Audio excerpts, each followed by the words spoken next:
เนิร์ดเนิร์ดที่นำออกดีเอาสุดซุ่มนี่ลง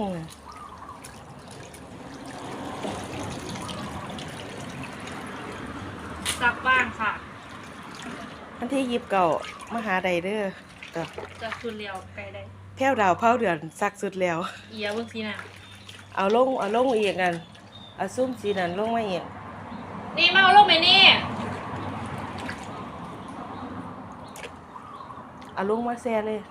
ปีนทาง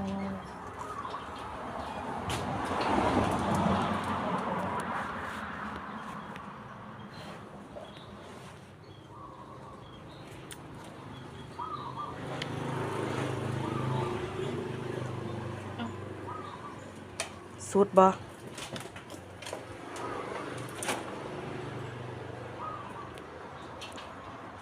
แขนมันไปใส่เนี่ย